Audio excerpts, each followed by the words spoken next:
সবাই কেমন আছো? আশা করছি ভালো আছো। সকালবেলা উঠে ব্রাশ করে নিলাম, তো ব্রাশ করে রেডি হয়ে গেছি। আর আজকে যাবো একটু বর্ধমানে। এই যে হচ্ছে আমার বন্ধু, আগের ভিডিওতে নিশ্চয়ই তোমরা দেখেছো। বাড়ি থেকে বেরিয়ে গেছি, এখন যাচ্ছি স্টেশনে। তো চলো স্টেশনে দেখা হচ্ছে। একেই বলে ভাগ্য, প্ল্যাটফর্মে ঢুকলাম আর ট্রেন ছেড়ে দিল। এখন আর কি করব, 1 ঘন্টা বসে থাকতে হবে সেই। তো তখন যেহেতু টিকিটটা কাটা হয়নি, তো এখন কেটে নিলাম। তো আজকে কিন্তু সকাল থেকে আকাশটা খুব মেঘলা করে আছে, দেখো কত মেঘ আকাশে। তো দেখতে দেখতে 10টা বেজে গেছে, আর ট্রেনও ঢুকে গেছে। 10টার ট্রেন 10টা 24-এ ঢুকলো।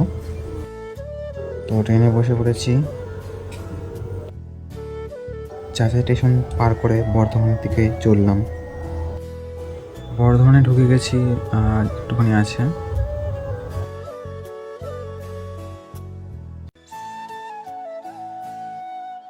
তো আমি এসেছি বর্ধমানে বরফের পেটি কিনতে, আর পেটি কিনতে যাচ্ছি এখন। পেটি কিনে বর্ধমান স্টেশনের সামনে আছি, যে পেটি। আর গাড়ি হচ্ছে দুটোই।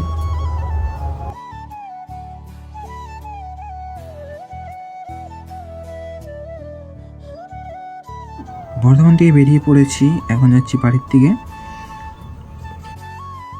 চাচা স্টেশন ছাড়িয়ে চলে যাচ্ছি, কিন্তু এই গাড়িটা তো চাচা স্টেশনে দাঁড়াবে না। মশাক ঘেরে আমি এসে ট্রেন পাল্টে যেতে হবে চাচাই। চাচা নেমে বাড়ি থেকে যাচ্ছি। ভিডিওটা কেমন লাগলো জানিও। দেখা হচ্ছে পরের ভিডিওতে। বাই।